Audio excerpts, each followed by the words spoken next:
خب سلام همه دوستان عزیز. این جلسه گذشته یکم طولانی شد و البته نتونستم چند تا از کامندهای لینوکس رو هم تموم کنم. البته کامندهای لینوکس خیلی زیاد هستن. تصمیم گرفتم که داکر رو شروع کنم. هر کجا توی خود داکر ما لزومی داشته باشه که کامند لینوکس رو استفاده بکنیم، همونجا من کامند رو میارم و توضیحاتش رو هم میدم. خب امروز جلسه اول داکر هست. اگه خاطرتون باشه تو جلسه مقدماتی که داشت، جلسه اول یک توضیح در مورد داکر دادم. داکر یک سولوشن از یک تکنولوژی هست که ما توسط اون میتونیم اپلیکیشنمون رو یا اپلیکیشن مختلفی رو به صورت آیزولیت و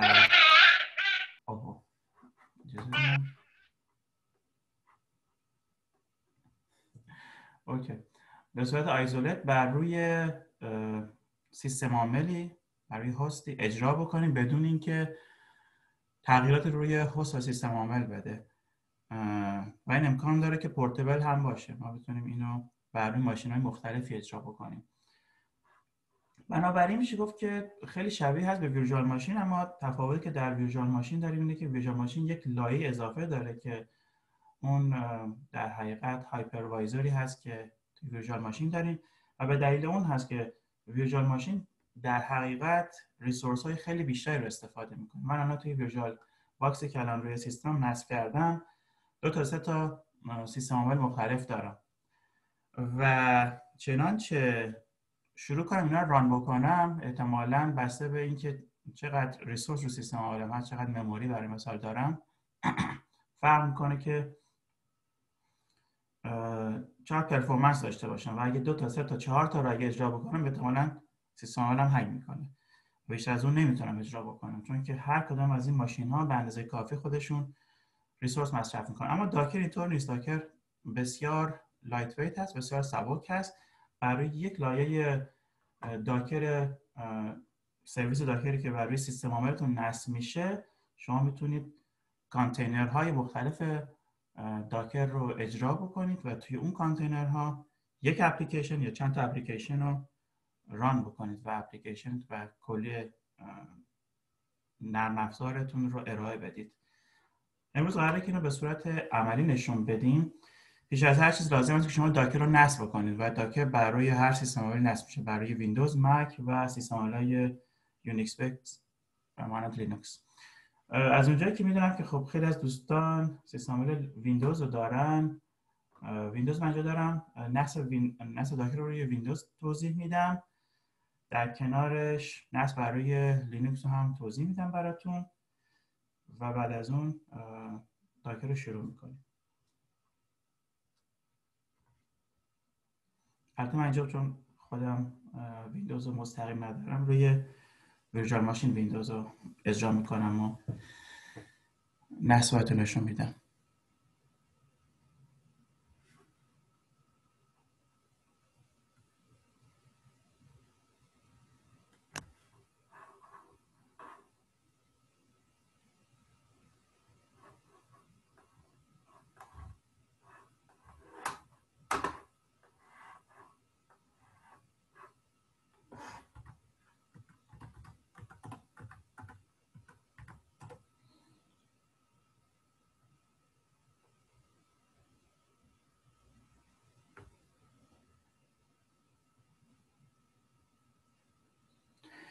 خب توی محیط ویندوزتون ابتدا پیش از هر چیز سرچ کنید و لینک دانلود داکر رو اگه سرچ کنید توی گوگل، جاتون البته آوردم توی docker.com docker for windows install، لینک دانلود داکر رو میتونید پیدا بکنید. من البته دیروز اینو دانلود کردم، 400-500 مگ هست خودم افزار داکر. اونو دانلود میکنید و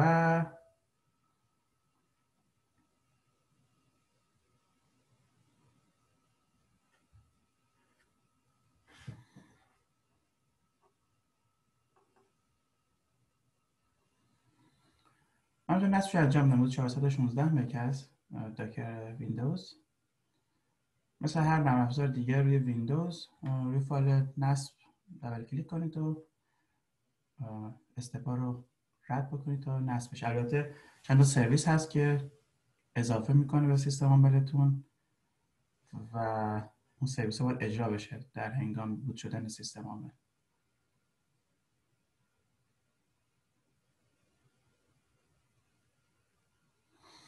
فکر میکنم که این ماشین به اندازه کافی سی پی یو نداره. یک سی پی یو داره، باید بیشتر بهش سی پی یو میدم، ولی حالا اجازه بدید.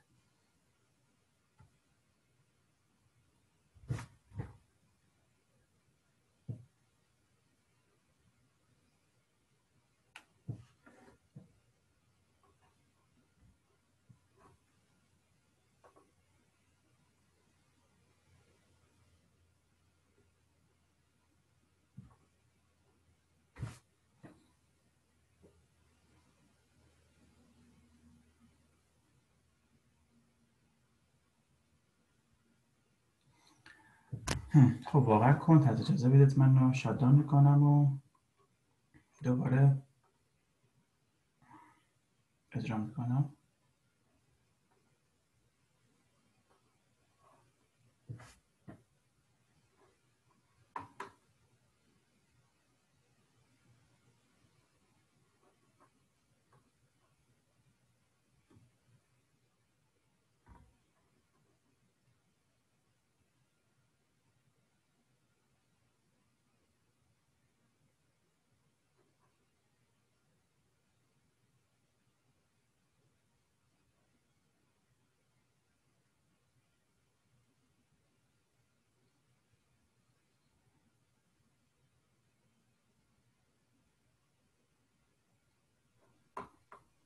سلام مهندس، خسته نباشی. سلام آقای پیروز عزیز، قربان شما، مرسی. استاد من دارم الان تو سایت داکر میبینم یه دونه ایج، یه دونه استیبل، ورژن استیبل رو باید دانلود کنیم. آره ویژن استیبل هم میشه دانلود کنید. مرسی.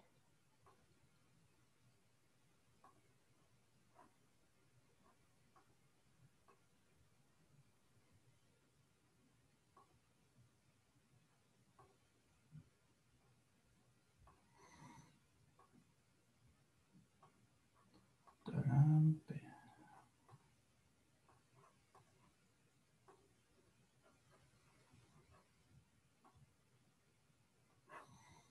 مموری بیشتر هم بهش دادم، امیدوارم این دفعه سریعتر ران بشه. حالا تا ویندوز رو بیاد بالا اجرا بشه، من نصب لینوکس رو توضیح میدم. لینوکس اوبونتو رو هم دارم، روی اون جداگونه توضیح میدم. اما اگه از لینوکس آرچ بیس استفاده میکنیم، مثل منجرا یا خود آرچ یا هر لینوکس بر اساس آرچ هست، توی آرچ به این شکل هست که پکیج منیجر ما متفاوته با پکیج منیجر لینوکس دیگه. بزنید سودو پکمن پکیج منیجری هست که ما توی آرچ داریم. خب سریعتر شد این ویندوز به طور مشخص.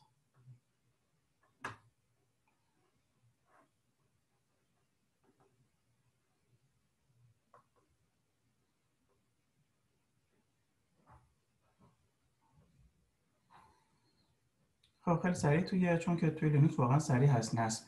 بزنید پکمن داش اس، اس معنی سینک هست، اس کوچیک معنی سرچ هست. اگه بزنید اس داکر، تمامی پکیج هایی که داکر رو دارن براتون لیست میکنه که قراره که ما این داکر رو نصب کنیم، که اسمش هم داکر هست، اسم دیگه ای نداره. بقیه داکر کامپوز هستن، داکر ماشین هستن. البته داکر کامپوز رو هم من نصب میکنم.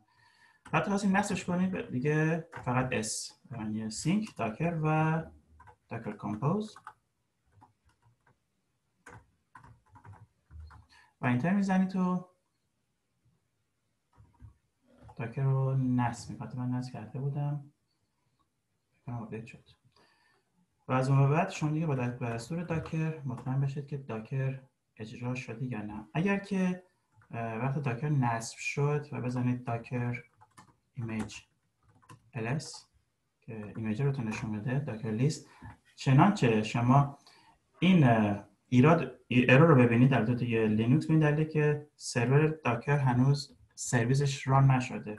در مثال بزنید sudo system ctl restart docker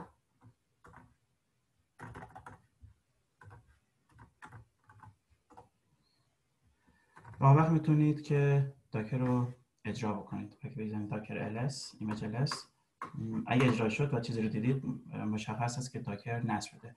خب توی ویندوز کلیک کردم، اوکی.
آقا مهدی ببخشید.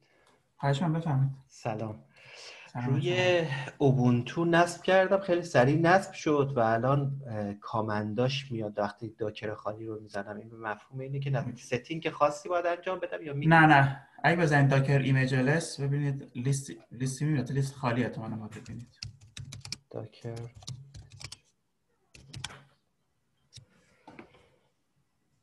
got permission denied. اوکی، سودو باید بزنم. نه با سودو هم داده اجرا بکنید. نه با سودو. got permission denied while trying to connect to the docker. خب همون آره بزنید همون دستوری گفتم داکر سیستم ctl ریستارت داکر، احتمالاً بعدش بتونید اجرا بکنید. خب نصب روی ویندوز خیلی طولانی شد ولی خب چاره نیست.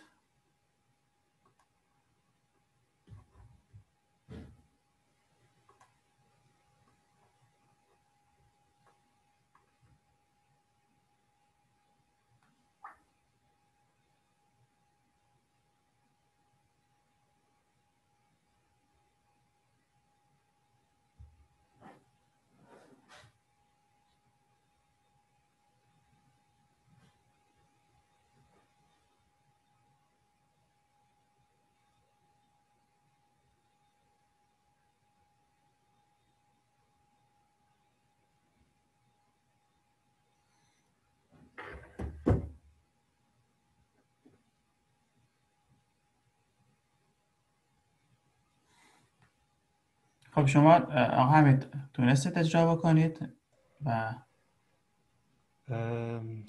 در حال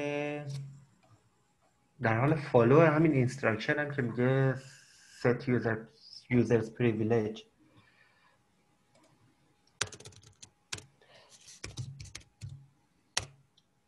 بله اجرا شد.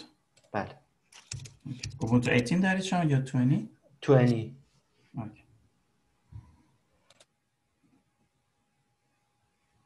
خواهی اجازه بدید من روی لینوکس ادامه میدم تا وقتی که ببخشید برای ویندوز هم یه ارور بعد از نصبش میده که hardware assisted virtualization and data execution protection must be enabled in the BIOS. اوکی اوکی. من قبلا روی ویندوز نصب نکردم ولی احتمالاً اگه که اینجور هست باید شاید ستینگ روی مادربردتون انیبل بکنید. خب اگه اجازه بدید من مبحث رو توی داکر ادامه میدم تا زمانی که نصب روی ویندوز تمام بشه. بعد از اون نصب روی لینوکس اوبونتو هم بهتون نشون میدم چون احتمالاً میدم که یک ارور کوچیک داشته باشید. خب وقتی که داکر رو نصب کردید میتونید دیگه شروع استفاده بکنیم. یک سری ما داکر دستور اصلی هست و بعد از داکر ما یک در حقیقت ساب کامند داریم که بعد از داکر میاد و از اون آرگومنت هایی هستن که اجباری هستن، مربوط به اون ساب کامند هستن و بعد از اونم بعد از آرگومان ها هستن یا که آپشنال هستن و میتونید استفاده بکنید. اگه استفاده نکردید داکر رو به صورت پیش‌فرض خودش استفاده میکنه. اولین دستور که ما استفاده میکنیم داکر پول هست. داکر پول کاری که انجام میده اینه که ایمیج داکر رو که آماده هست و روی داکر هاب قرار داره، داکر جهانی یا داکر هابی که برای سرور لوکال شرکت شما نصب هست رو سرچ میکنه و براتون دانلود میکنه. برای مثلا من اینجا این کار قبلا انجام دادم، اوبونتو این اسم اون ایمیج هست و بعد یک کالون 2 نقطه و بعد از اون تگ مربوط به اون ایمیج که من اینجا برای مثال 20 صفر تگی که هست من اوبونتو 24 رو میخوام دانلود بکنم. اون ایمیج براتون دانلود میکنه و اگه من بزنم داکر ایمیج ls لیست میکنه تمامی فایل هایی که من بر روی داکر ایمیجی که بر روی سیستمم دارم، لوکالم دارم. اوبونتو 20 رو اینجا دارم میبینم، به صورت جدول نشون میده رپوزیتوری اوبونتو تگ، این تگ ها هست، ایمیج آیدی. همه ایمیج ها یک تگ دارن. ممکنه که ایمیجی باشه که اسم و تگ نداشته باشه ولی حتما یه آیدی داره، که چه زمانی در حقیقت کرییت شده، درست شده و سایزش 72 مگ هست. میبینید که یک نسخه مینیمال از اوبونتو نسخه 20 هست. اگه خاطرتون باشه دو جلسه پیش وقتی که اوبونتو رو من دانلود کردم، ایمیج اوبونتو، ایمیج آیزوش 2.5 گیگ فضا لازم داشت و حجم داشت، به این دلیل که پکیج‌های بسیار زیادی باهاش وجود داره. اما این اوبونتو که من دانلود کردم یه اوبونتو مینیمالی هست که فقط 72 مگ داره و از اون کمتر لینوکس آلپاین هست. آلپاین لینوکس خاصی هست و مخصوصی هست که برای داکر ساخته شده و همونجور که می‌بینید فقط 5.5 مگ فضا داره، یعنی بسیار بسیار مینیمال و کم است و اتفاقا کار هم میکنه. من بهتون نشون میدم، شما میتونید این لینوکس رو برای یک داکر کانتینر اجرا میکنیم و ببینید که داخل اون داکر ما میتونیم برنامه نصب بکنیم، برنامه اجرا بکنیم و مثل یک ویرچوال ماشین کار میکنه. فکر میکنم داخل ویندوز اجرا شد، نشد و میخواد که ریستارت کنم و ریستارت میکنم. خب اینجا ادامه میدم برای که ببینید که چه داکر ایمیجایی اصلا اویلیبل هست و بزنید داکر هاب. اگه که داکر هاب رو سرچ بکنید hub.docker.com، در حقیقت اینجا فضایی هست که تمامی ارگانیزیشن و کمپانی ها یا کاربرانی که اینجا اکانت دارن میان و داکر ایمیجاشون رو با بقیه شیر میکنن و قرار میدن.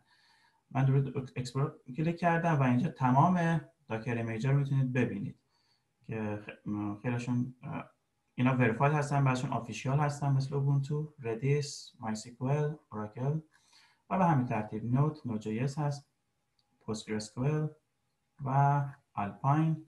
مثلا آلپاین 10 میلیون بار دانلود شده و به همین ترتیب. اون ایمیجی که من دانلود کردم اوبونتو بود. اگر روی اوبونتو کلیک بکنید تمام ایمیج‌های اوبونتو رو اینجا می‌بینید به علاوه تگ هایی که دارن. هر کدوم از اینایی که من دارم با موستون نشون میدم یه تگ هست. برای مثال 18.04 یه تگ هست، نشون میده که اوبونتو 18 رو من دارم دانلود میکنم. 20.04 20.10 که اوبونتو بعدی از هنوز ریلیز نشده آفیشیالی، ولی برای یه دونه نسخه بتا رو برای کاربرا قرار دادن. و به همین ترتیب البته شما هر و اگر روی تگز کلیک بکنید تمام تگ هایی که وجود داره شما میتونید ببینید. و اگر سرچ بکنید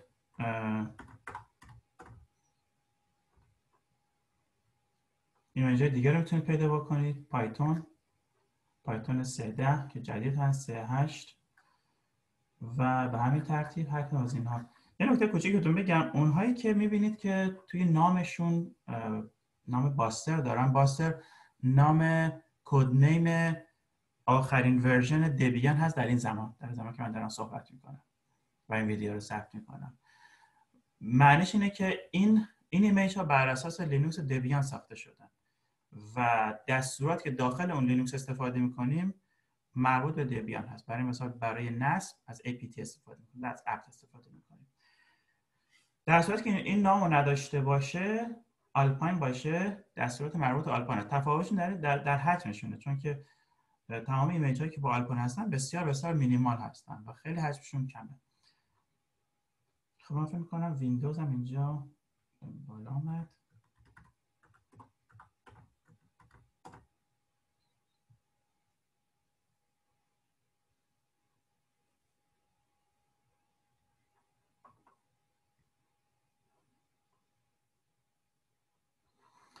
خب وقتی که نصب کردید بر روی آیکون داکر دسکتاپ کلیک بکنید، بازش بکنید، به شما یه ترمینال میده. دو تا خاطرم هست.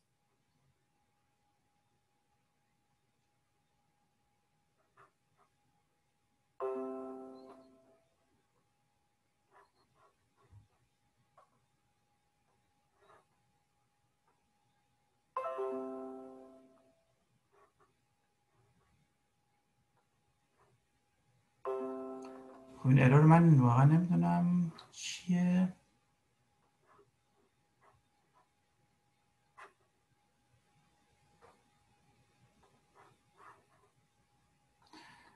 یک کامند من میده که اینو اجرا بکنم، یا توی پاورشل یا توی کامند لاین ویندوز. من پاورشل رو باز میکنم.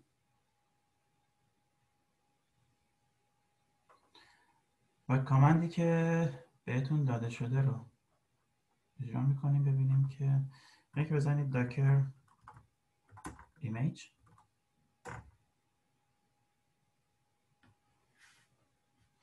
خب احتمالا نصب شده داکر ایمیج ls. خب یه اروری داده من اینجا که احتمالا سرویس داکر اجرا بشه. اگه اجازه بدید حالا میتونم از وقت کلاس زده بشه، 11:30 هست، اینو آخر جلسه برمیگردم بهش و سعی میکنیم که احتمالا باید ریستارت بشه سرویس داکر توی ویندوز که بتونیم استفاده بکنیم. من برمیگردم داخل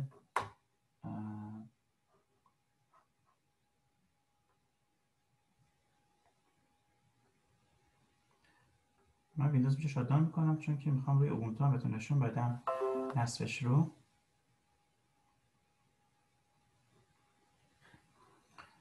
اوبونتویی که جلسه پیش توی سیستم نصب کردم، خب بنز کافی هم ریسورس داره.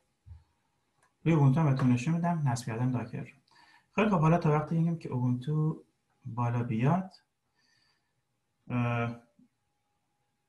کامند بعدی رو که ما توی داکر داریم داکر کانتینر هست. داکر کانتینر شما وقتی که لیستی که شما دارید میبینید در حقیقت لیست ایمیج های داکر هست و ایمیج ها در حقیقت کد هستن، کد اجرا نشده، کد خام هستن که دانلود شدن به صورت یک ایمیج روی هاردتون وجود دارن. ولی همین که اون اجرا بکنیم با دستور ران که بهتون نشون میدم بعد از این، خواهیم دید که تبدیل کانتینر میشن. اگه بزنید داکر کانتینر ls یا ps هر کدومش یک لیست رو من نشون میده که البته این لیست خالی هست چون که داکر در حال اجرای من ندارم. که داکر کانتینر های در حال اجرا یا لایف یا زنده رو من نشون میده. ببخشید من هی دارم سویچ میکنم.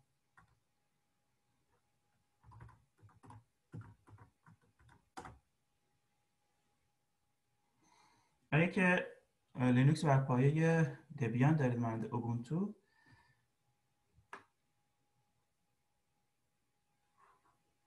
نصب کردن از طریق کامند لاین هست. بزنید سودو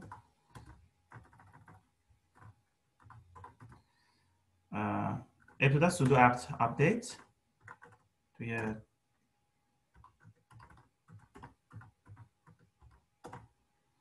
لینوکس بر پایه اوبونتو.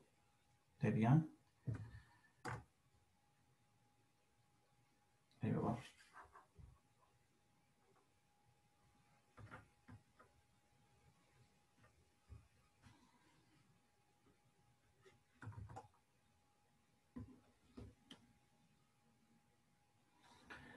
ابتدا سودو ات آپدیت و بعد از اون سودو اگه بزنم search apt search ببخشید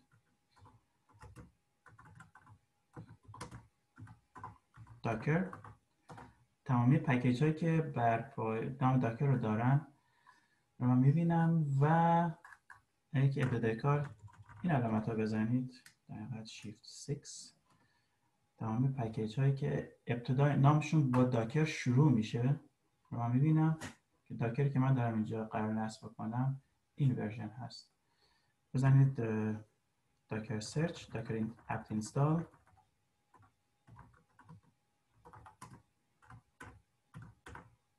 سودو apt install docker و داکر رو نصب کنید. پکیج دیگه هم هست فراموش کردم داکر کامپوز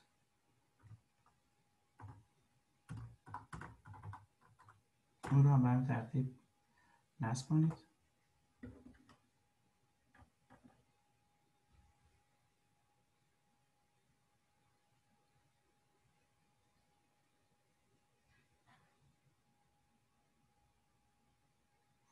اون خطایی که من ابتدای کار با هم دیدیم وقتی که بزدم اپت آپدیت به این دلیل بود که در بک‌گراندش این پروسه که از فایل مشترک استفاده میکنن سافر آپدیت در اجرا بود و دو تا پروسه نمیتونستن به اون فایل اکسس داشته باشن. اگه همچین چیز رو دیدید میتونید اون مودی گرافیک رو بردارید و ببندید. در اون صورت میتونید اجرا بکنید و نصب کنید. این یه خطی این داکر کامپوز چی میشه؟ در واقع برای چی نصب میکنیم داکر کامپوز رو؟ خب ما وقتی که از کانتینرهای داکر استفاده میکنیم گاهی اوقات اون کامند لاینمون بسیار طولانی هست چون که آپشنال اسم قرار بهش بدیم پورت مشخص بکنیم و کانفیگ های زیادی رو توی اون کامند لاین برای داکر اجرا بکنیم و این اکثرا خیلی طولانی هست و تکرارش هم سخته. یک شرکتی بعد از اینکه خب داکر خیلی مشهور شد اومد و داکر کامپوز به وجود آورد و توی فایل‌های YML داکر کامپوز.yml در حقیقت دیسکرایب میکنه یک ایمیجش که چجور اجرا بشه ران بشه و در کنارش ممکنه یک ایمیج هم نداشته باشید. یک کانتینرهای مختلف برای ما یک اپلیکیشن داریم برای مثلا پایتون هست دیتابیس مونگو دی بی هست در کنارش باید یه ردیس سرور هم اجرا بشه. کانتینرهای مختلف باید با هم اجرا بشن. یک نود جی اس هم داریم برای اینکه فرانت اندمون هست. اگه که توی داکر کامپوز اون فایل ما درست میکنیم و اجراش میکنیم و توی با یک دستور تمام اون در حقیقت انوایرمنت رو بر ما فراهم میکنه که بعدها چون خیلی موفق بود شرکت داکر آفیشیالی اون داکر کامپوز هم خریداری کرد و اضافه کرد به سیستم خودش. خب اینجا نصب شد. اینجا اگه بگه بعد از اینکه بزنید داکر ایمیج اگه داکر خالی رو بزنید اتفاقا باید لیستی از داکر رو ببینید. اگه بزنید داکر ایمیج ls لیست از ایمیج هایی که داخل سیستمتون هست ببینید. اگه این ارور رو دیدید همونطور که گفتم بزنید sudo system ctl restart docker یک بار دیگه اجرا بکنید. اگه همچنین داشتید علت اینه که یوزری که بر روی این کامپیوتر هست برای این باید عضو گروپی به اسم داکر باشه. من بزنم گروپس لیست در حقیقت گروه هایی که این یوزر عضوش هست من دارم میبینم. عضو گروه سیدیرام هست، سودو هست و به همین ترتیب. اما باید عضو گروه داکر هم باشه. گاهی اوقات به طور پیش‌فرض این اتفاق نمیفته یا اینکه باید یک بار اگه شما لوگین بکنیم.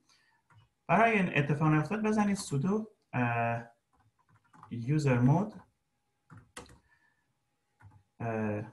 یا یوزر مودیفیکیشن داش A یعنی اد کردن هست و G بزرگ یعنی گروپ داکر و بعد اسم یوزرتون هر چیزی که هست. یه بار دیگه اجازه بده اجرا بکنم.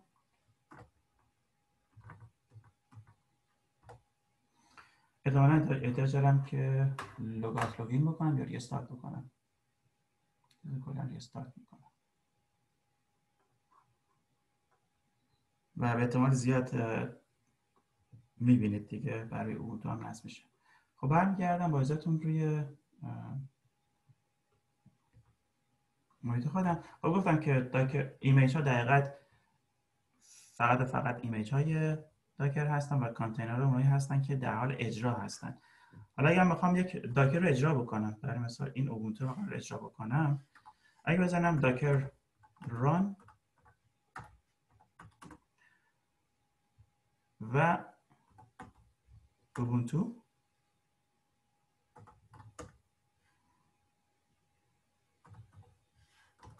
و تایی که داره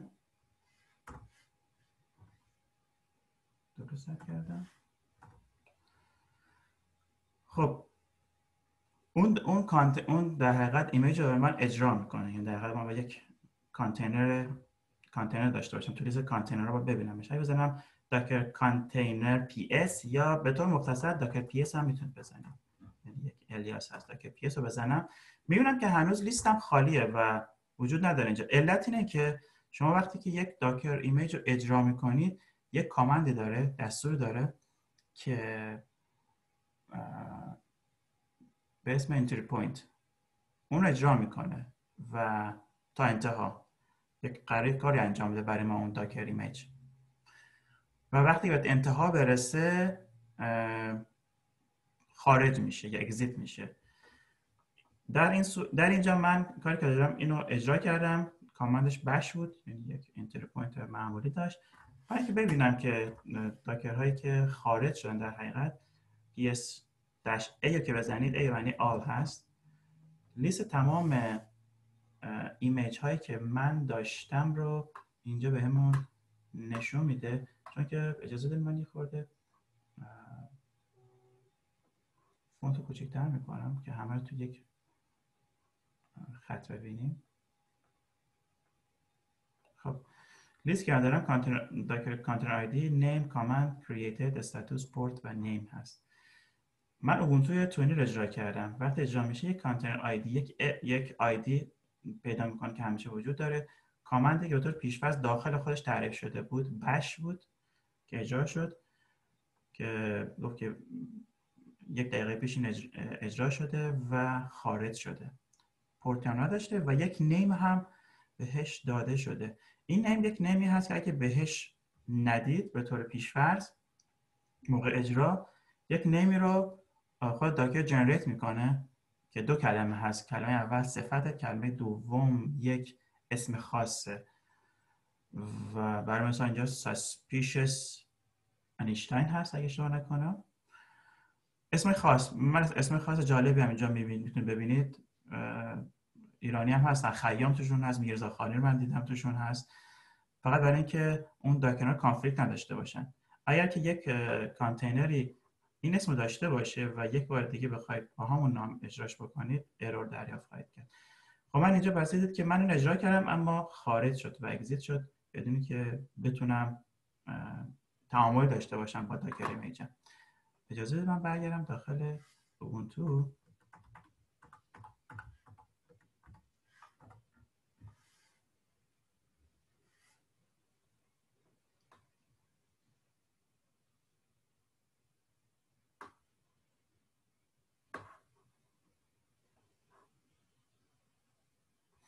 و برای اینکه مطمئن بشید که سرویس داکر اجرا هست، اگه بزنید داکر sudo system ctl status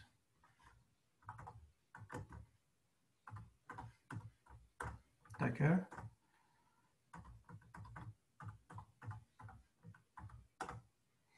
بهتون نشون میده که در حال اجرا است یا نه. ببینید که ایناکتیو هست و اجرا نشده. اینجا میزنم start. داکر. الان یک بار دیگه استاتوس رو ببینم، ببینید که اکتیو هست، در حال اجرا هست. الان اگر بزنم داکر ایمیج، امیدوارم که ببینیم ls، ببینید که اجرا شده و ایمیج خاصی رو انجام ندارم. بنابراین اگه که همون پروسه که توضیح دادم، اینکه داکر رو نصب بکنید با apt، بعد اگه که نبود یوزرتون داخل داکر گروپ، با این دستور یوزر مود -ag داکر و یوزر نیمتون انجام بدید، ریستارت بکن یا لوگات بکن در حقیقت یوزر رو، و بعد هم یک بار سیستم ctl ریستارت داکر رو بزنید دیگه نصب میشه. خب من از اینجا خارج میشم چون که توی اوبونتو کار ندارم.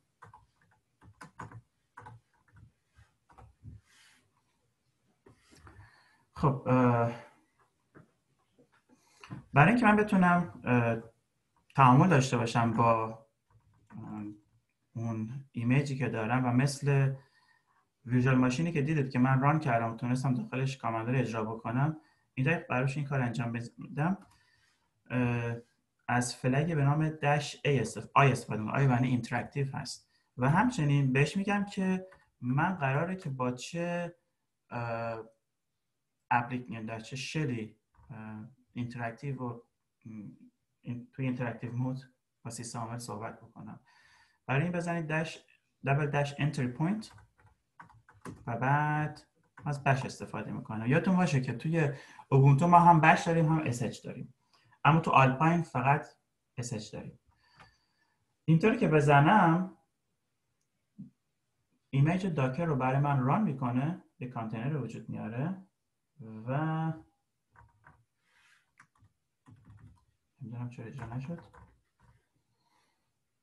خوشبختی اینه که همیشه وقتی که صدها بار کار میکنه، ولی وقتی که لایو هستی دارید یا درس میدید یا دارید احتمالاً ویدیو ضبط میکنید اتفاق نمیفته. خیلی عجیبه، نمیدونم چرا.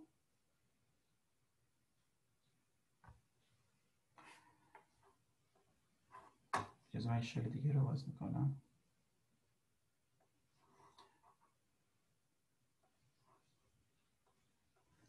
یک بار دیگه داکر run -i تی رو هم اضافه میکنم. تی به معنی TLS هست، در حال کانکشن سکیور رو اضافه میکنه با موقع اجرا.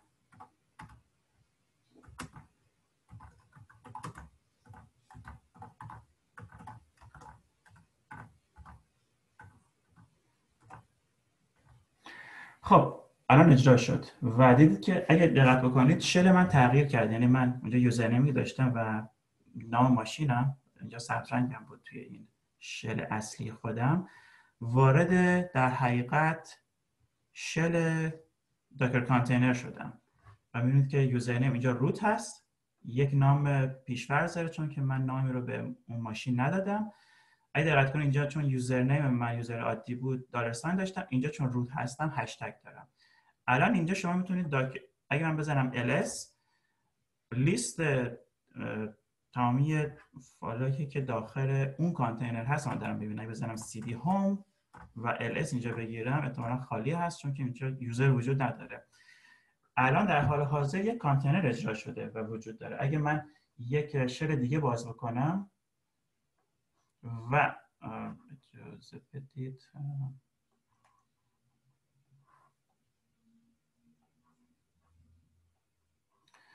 اگه بزنم اینجا داکر ps یا کانتینر ps، هر کدوم که راحت‌تر هستید، اینجا به من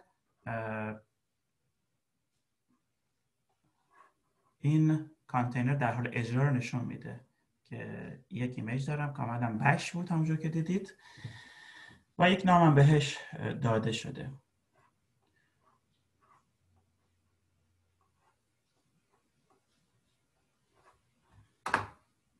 باور کن خیلی سخته، من با دست چپ دارم همه این کار رو انجام میدم، عادت ندارم. خب داخل کانتینر خودم اینجا داخل کانتینر اوبونتو هستم. اگه بزنم apt update چون دیگه سودو احتیاج نداره چون که یوزر ادمین هستید apt update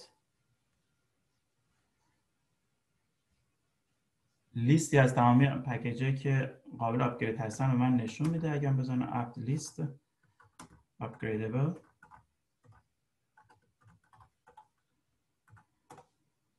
پکیجایی که قابل آپگرید هستن من نشون میده. داخل به طور پیش از اینجا ببینید GCC کامپایلر C هم وجود داره. اینجا من دیگه میتونم در حقیقت اپلیکیشن نصب کنم. برای مثال apt install برای مثال python 3 در حقیقت پایتون 3.8 در حقیقت چون که توی اوبونتو 20 پایتون 3.8 پایتون دیفالت هست نه اینکه مشخص بکنیم. حالا من بزنم پایتون وارد شل پایتون میشم یا اینکه بزنم -c برای اینکه فایل کامند اجرا بکنم.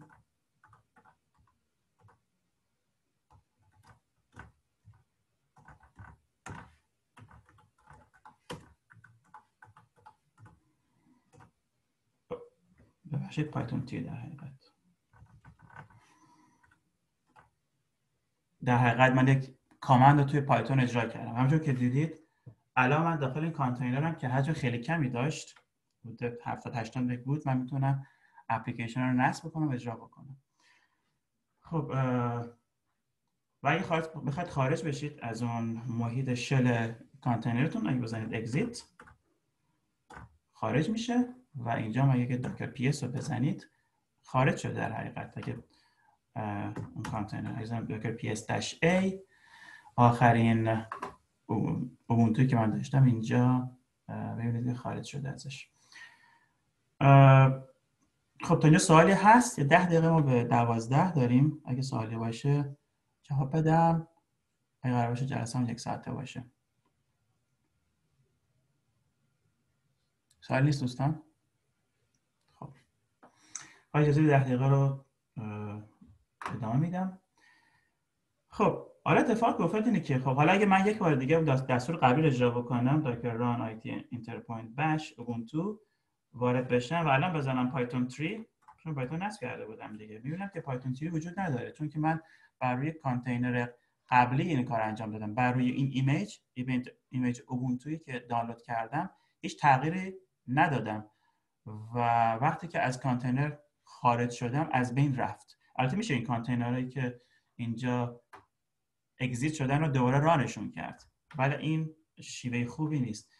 راه حل اینه که ما ایمیج مخصوص به خودمون رو بسازیم. ایمیجی که ما دانلود کردیم ایمیجی بود که آفیشیالی اوبونتو بود یا آلپاین بود یا پایتون بود یا هر ایمیج دیگری. اما قراره که ما اپلیکیشن خودمون اجرا بکنیم و توی اپلیکیشن خودمون احتیاج به پکیج ها یا نرم افزاری داریم که باید باهاشون اجرا بشن. قبل از اینکه من این کار انجام بدم فقط لینوکس و آلپاین رو هم بهتون نشون میدم و تفاوتی که با اوبونتو داره. اگه من بزنم همینجا داکر ران داش آیتی آلپاین و شل هم یادتون باشه تو آلپاین ما بش نداریم. بش خورده حجمش زیاده SH وجود داره. آلپاینی که اجرا بکنم وارد لینوکس آلپاین هم میشم. LS همون دستور است که توی هر لینوکسی داریم اما برای نصب نرم افزار توی آلپاین apt نیست apk هست. apk update اول از همه و بعد از اون apk add به جای اینستال ما add داریم. add اگه اشتباه نکنه اگه باشه پایتون 3 رو نصب میکنه خیلی سریع نصب شد و اگه بزنم الان پایتون 3 اجرا میشه. پایتون 3.8 رو در حقیقت برای من نصب کرد.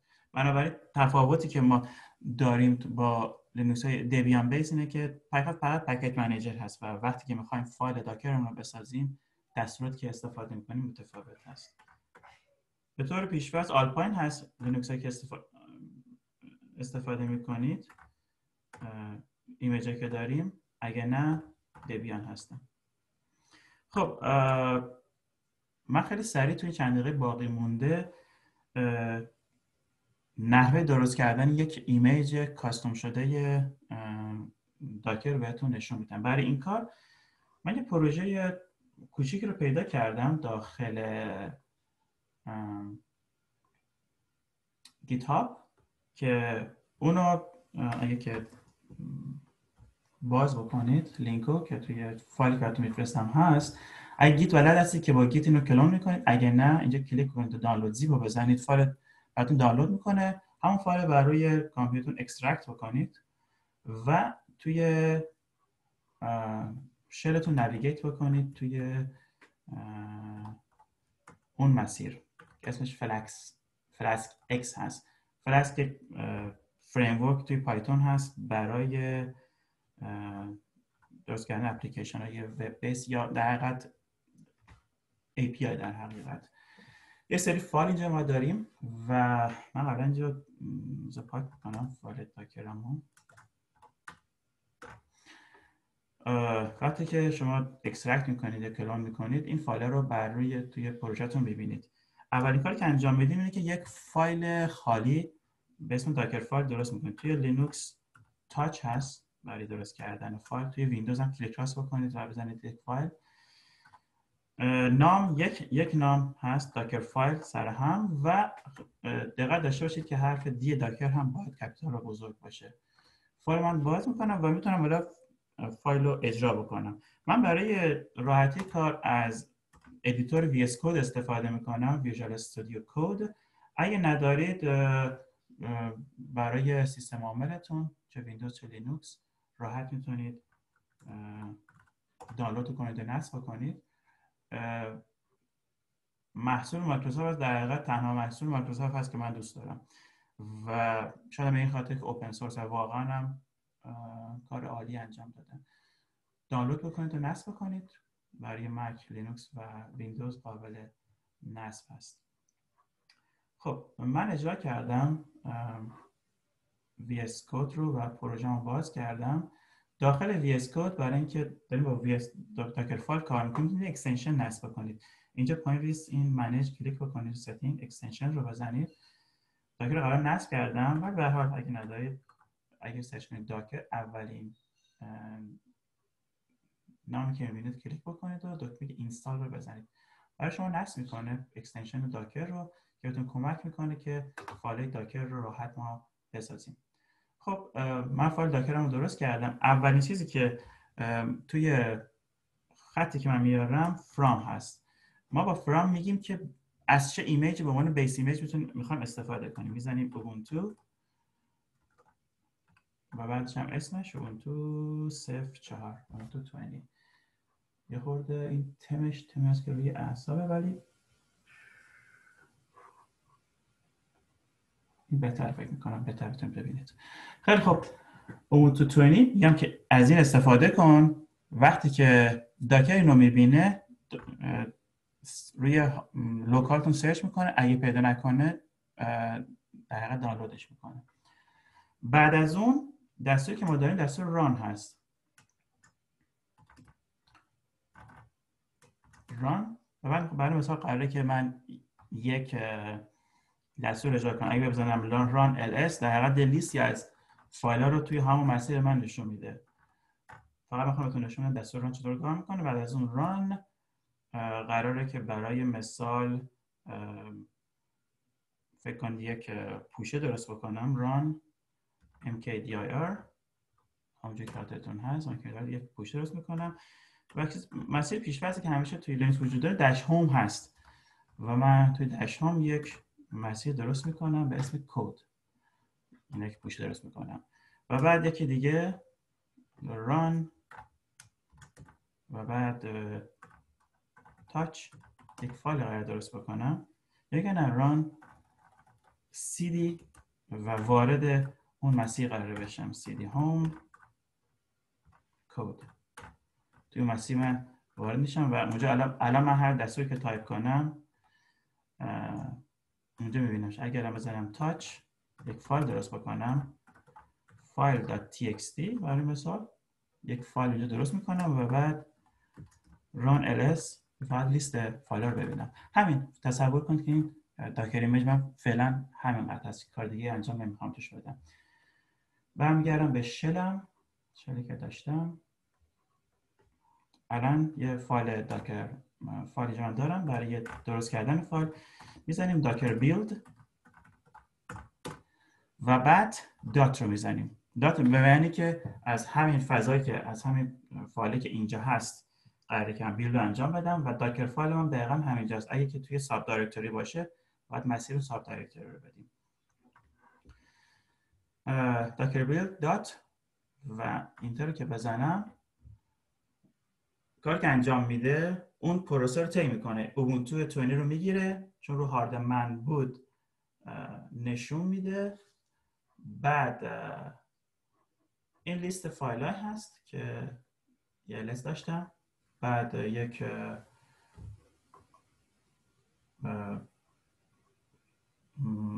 پوشی درست کردم و از اون نویگیت کردم داخلش. البته اینجا فایلی که درست کردم روی ریشه رو هست درست کرده و دقیقا اینجا من دارم میبینمش که نباید اینجوری البته میشد. حالا کاری ندارم، اتمنی اشتباه کردم. اگه بزنم داکر ایمیج ls یا به جای ls اگه بزنید داکر ایمیجز ls ساده تر هم هست. لیست ایمیج رو میبینید.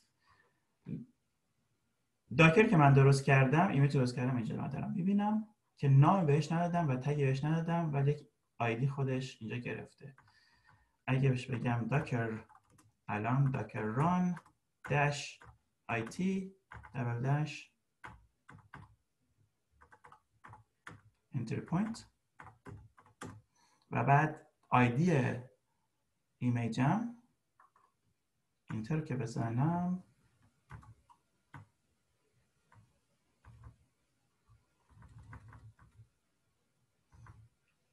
خب احتمالا باید نام ایمیج رو بزنم.